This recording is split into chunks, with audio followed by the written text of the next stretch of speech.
আজকে বানাবো লাল শাকের চচ্চড়ি। আমি লাল শাকগুলো কেটে নিচ্ছি। শাকগুলো আমি এরকমভাবে বেছে নিচ্ছি, বাছা হয়ে গেলে কেটে নেব। আমার শাকগুলো ভালো করে কাটা হয়ে গিয়েছে। এবারে দেবো কাটা বেগুন আর দুটো আলু। শাক সেদ্ধ করার জন্য আমি কড়াইতে চাপিয়ে দিচ্ছি। এগুলো সেদ্ধ করার জন্য আলু আর বেগুন কড়াইয়ে দিয়ে দিচ্ছি। শাক দিয়ে দিচ্ছি। বাটনের জন্য কাঁচা জিরে, সর্ষে আর শুকনো লঙ্কা আর পেঁয়াজ আর রসুন এগুলো বেছে নেবে। 1 চামচ লবণ দিয়ে দিচ্ছি। আমার শাকটা সেদ্ধ হয়ে গেছে, এবার ছেঁকে নেব। কড়াইয়ে আমি তেল দিয়ে দিচ্ছি।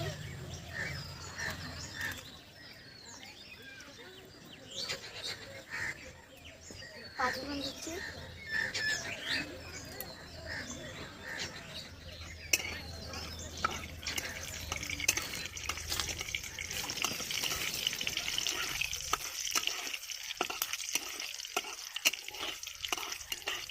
পেঁয়াজ বাটা রসুন বাটা দিচ্ছি।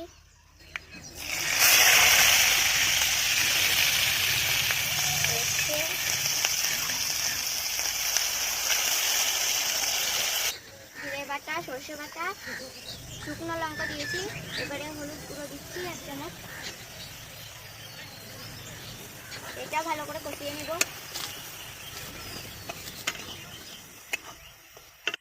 1 চামচ লবণ দিচ্ছি।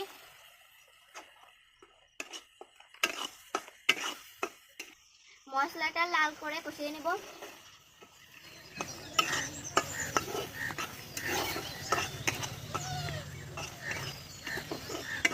সিদ্ধ করা শাক দিয়ে দিচ্ছি মশলার সাথে।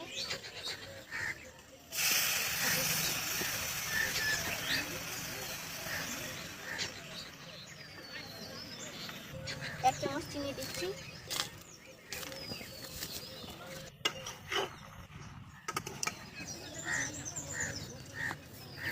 অল্প করে পানি দিচ্ছি।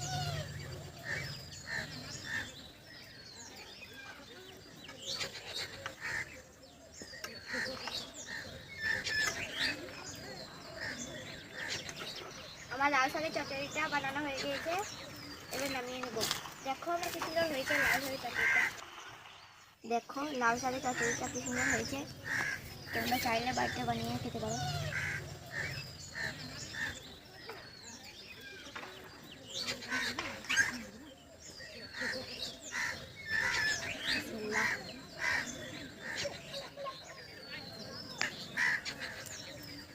দারুণ। বাই।